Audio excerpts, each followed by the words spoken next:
Salam sejahtera, selamat beraktivitas. Biarlah hari ini berkat Tuhan selalu berkelimpahan di hidup kita dan jauh lebih baik dari hari-hari sebelumnya. Untuk menguatkan iman percaya kita, mari kita selalu baca dan renungkan firman Tuhan di dalam Matius 9 ayat 18 sampai dengan 38. Sementara Yesus berbicara demikian kepada mereka, datanglah seorang kepala rumah ibadat, lalu menyembah dia dan berkata, "Anakku perempuan baru saja meninggal, tetapi datanglah dan letakkanlah tanganmu atasnya, maka ia akan hidup." Lalu Yesus pun membangunkan dan mengikuti orang itu. Lalu Yesus pun bangunlah dan mengikut orang itu bersama-sama dengan murid-muridnya. Pada waktu itu seorang perempuan yang sudah 12 tahun lamanya menderita pendarahan maju mendekati Yesus dari belakang dan menjamah jubah-jubahnya. Karena katanya dalam hatinya, asal kujamah saja jubahnya, aku akan sembuh. Tetapi Yesus berpaling dan memandang dia serta berkata, "Teguhkanlah hatimu, hai anakku, imanmu telah menyelamatkan engkau." Maka sejak saat itu sembuhlah perempuan itu. Ketika Yesus tiba di rumah kepala rumah ibadat itu dan melihat peniup-peniup seruling dan orang banyak ribut, berkatalah ia, "Pergilah, karena anak ini tidak mati, tetapi tidur." Tetapi mereka menertawakan dia. Setelah orang banyak itu diusir, Yesus masuk dan memegang tangan anak itu. Lalu bangkitlah anak itu. Maka tersiarlah kabar tentang hal itu ke seluruh daerah itu. Ketika Yesus meneruskan perjalanannya dari sana, 2 orang buta mengikutnya sambil berseru-seru dan berkata, "Kasihanilah kami, hai anak Daud." Setelah Yesus masuk ke dalam sebuah rumah, datanglah kedua orang buta itu kepadanya dan Yesus berkata kepada mereka, "Percayalah kamu bahwa aku dapat melakukannya." Mereka menjawab, "Ya Tuhan, kami percaya." Lalu Yesus menjamah mata mereka sambil berkata, "Jadilah kepadamu menurut imanmu." Maka meleklah mata mereka, dan Yesus pun dengan tegas berpesan kepada mereka, katanya, jagalah supaya jangan seorang pun mengetahui hal ini." Tetapi mereka keluar dan memasyurkan dia ke seluruh daerah itu. Sedang kedua orang buta itu keluar, dibawalah kepada Yesus seorang bisu yang kerasukan setan. Dan setelah setan itu diusir, dapatlah orang bisu itu berkata-kata. Maka heranlah orang banyak itu, katanya, "Yang demikian belum pernah dilihat orang di Israel." Tetapi orang Israel berkata, "Dengan kuasa penghulu setan ia mengusir setan." Demikianlah Yesus berkeliling ke semua kota dan desa. Ia mengajar dalam rumah-rumah ibadat dan memberitakan Injil Kerajaan Sorga serta melenyapkan segala penyakit dan kelemahan. Melihat orang banyak itu, tergeraklah hati Yesus oleh belas kasihan kepada mereka, karena mereka lelah dan terlantar seperti domba yang tidak bergembala. Maka katanya kepada murid-muridnya, Tuayan memang banyak, tetapi bekerja sedikit. Karena itu mintalah kepada Tuhan yang empunya tuayan, supaya ia mengirim pekerja-pekerja untuk tuayan itu. Kita juga akan membaca firman Tuhan di dalam Ayub pasal 15 ayat 16 sampai dengan 35. Lebih-lebih lagi orang yang keji dan bejat, yang menghirup kecurangan seperti air. Aku hendak menerangkan sesuatu kepadamu, dengarkanlah aku, dan apa yang telah kulihat hendak kuceritakan, yakni apa yang diberitakan oleh orang yang mempunyai hikmat, yang nenek moyang mereka tidak sembunyikan, ketika hanya kepada mereka negeri itu diberikan, dan tidak ada seorang asing pun masuk ke tengah-tengah mereka. Orang fasik mengelatar sepanjang hidupnya, demikian juga orang lalim selama tahun-tahun yang disediakan baginya. Bunyi yang dahsyat sampai ke telinganya. Pada masa damai ia didatangi perusak. Ia tidak percaya bahwa ia akan kembali dari kegelapan. Ia sudah ditentukan untuk dimakan padang. Ia mengembara untuk mencari makan. Entah kemana ia tahu bahwa hari kegelapan siap menantikan dia.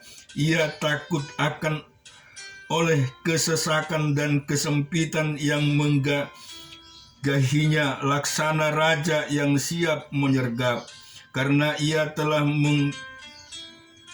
mengadakan tangannya melawan Allah dan berani menantang Yang Maha Kuasa.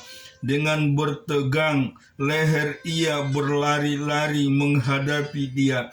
Dengan perisainya yang berlapis tebal, mukanya telah ditutupi dengan lemak, dan lapisan lemak dikenakan pada pinggangnya.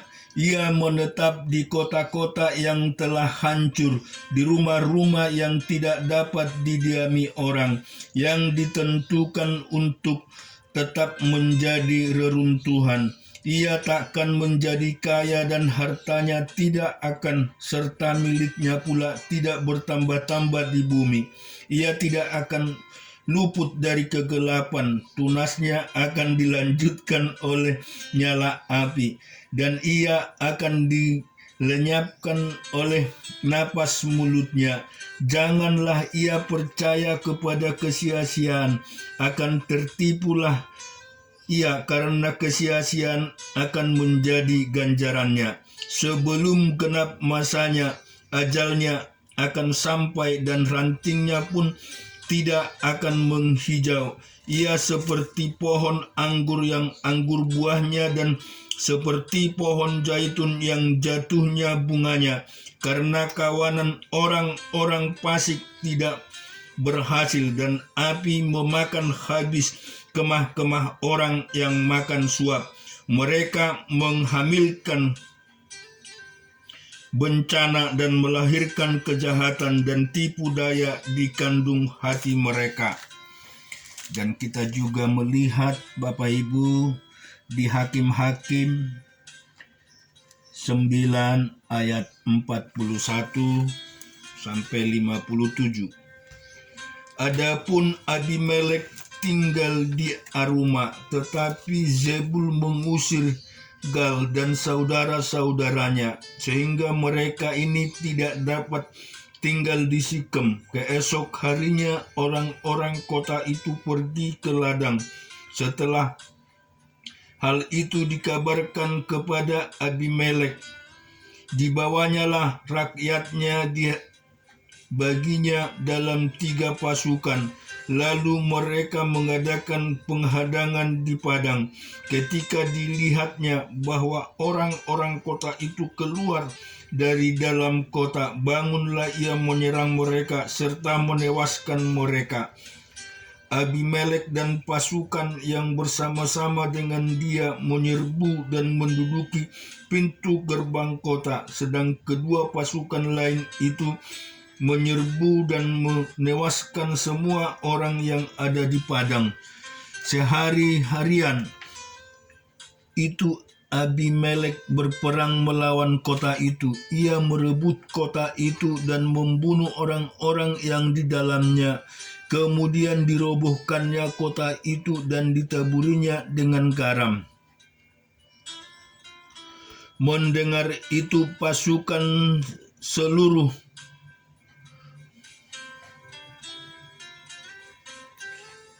kota Menara Sikem ke dalam liang di bawah kuil El-Berit.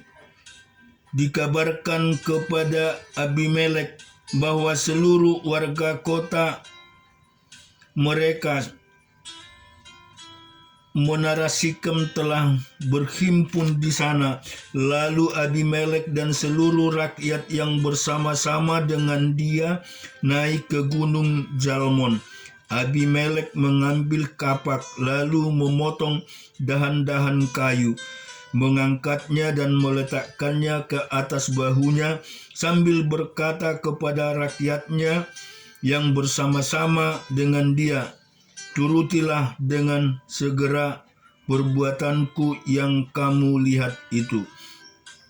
Kemudian rakyat itu juga masing-masing memotong dahan dalam dahan, lalu mengikut Abimelek.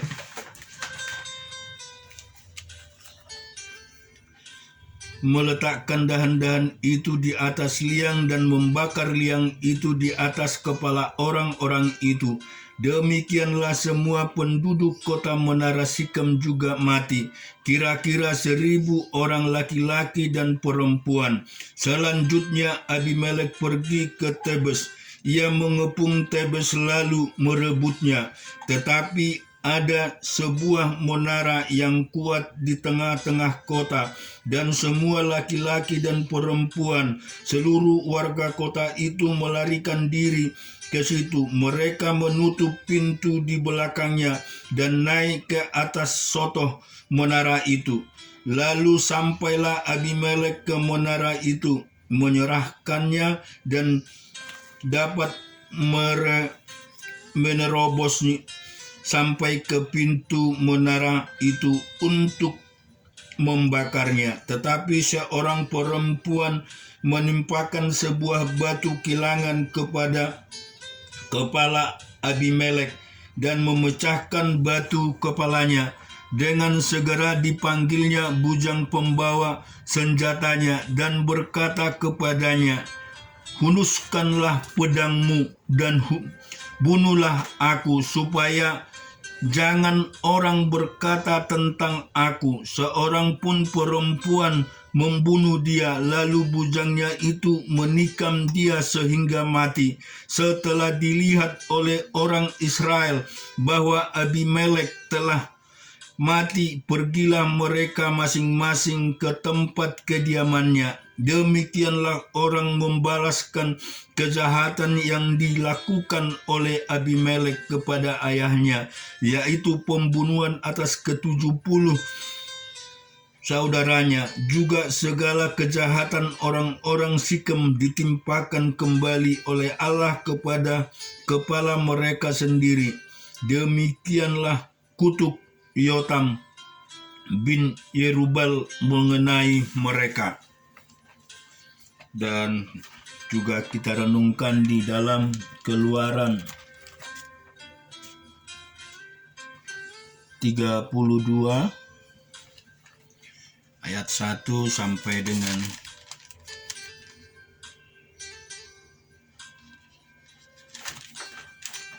15. Ketika bangsa itu melihat bahwa Musa mengundur-undur turun dari gunung itu, maka berkumpullah mereka mengerumuni Harun dan berkata kepadanya, "Mari buatlah untuk kami Allah yang akan berjalan di depan kami, sebab Musa ini orang yang telah memimpin kami keluar dari tanah Mesir. Kami tidak tahu apa yang telah terjadi dengan dia."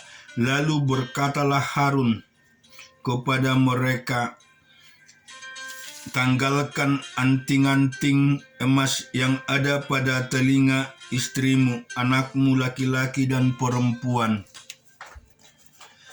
dan bawalah semua kepadaku." Lalu seluruh bangsa itu menanggalkan anting-anting emas yang ada pada telinga mereka dan membawanya kepada Harun. Diterimanya itu dari tangan mereka, dibentuknya dengan pahat dan dibuatnyalah dari padang anak lembu tuangan.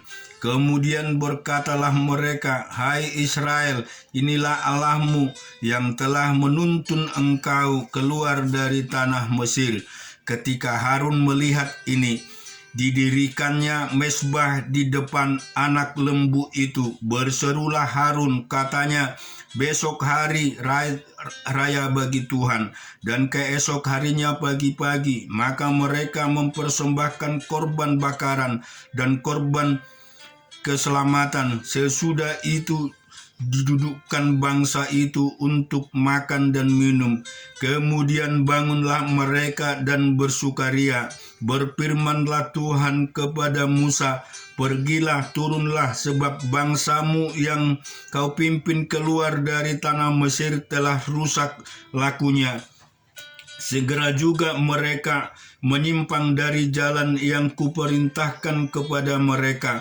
Mereka telah membuat anak lembu tuangan, dan kepadanya mereka sujud menyembah dan mempersembahkan korban sambil berkata, 'Hai Israel, inilah Allahmu yang telah menuntun engkau keluar dari tanah Mesir.' Lagi firman Tuhan kepada Musa, 'Telah kulihat bangsa ini, dan sesungguhnya mereka adalah suatu bangsa yang tegar tengkuk. Oleh sebab itu biarkanlah aku supaya murkaku bangkit terhadap mereka, dan aku akan membinasakan mereka, tetapi engkau akan kubuat menjadi bangsa yang besar.' Lalu Musa mencoba melunakkan hati Tuhan Allahnya dengan berkata, 'Mengapakah Tuhan murkamu bangkit terhadap umatmu yang telah kau bawa keluar dari tanah Mesir dengan kekuatan yang besar, dengan tangan yang kuat? Mengapakah orang Mesir akan berkata, dia membawa mereka keluar dengan maksud menimpakan malapetaka kepada mereka dan membunuh mereka di gunung dan membinasakannya dari muka bumi? Berbaliklah dari murkamu yang menyala-nyala itu, dan menyesallah karena malapetaka yang hendak kau datangkan kepada umatmu. Ingatlah kepada Abraham, Ishak, dan Israel, hamba-hambamu itu, sebab kepada mereka engkau telah bersumpah demi dirimu sendiri dengan berfirman kepada mereka, 'Aku akan membuat keturunanmu sebanyak bintang di langit, dan seluruh negeri yang telah kujanjikan ini akan kuberikan kepada keturunanmu, supaya dimilikinya untuk selama-lamanya.' Dan menyesallah Tuhan karena malapetaka yang dirancangkannya atas umatnya. Setelah itu berpalinglah Musa, lalu turun dari gunung dengan kedua loh hukum Allah dan tangannya. Loh yang bertulis pada kedua sisinya bertulis setelah berbelah. Kedua loh itu ialah pekerjaan Allah, dan tulisan itu ialah tulisan Allah ditukik pada loh-loh batu. Loh-loh itu. Amin. Tuhan memberkati kita semua.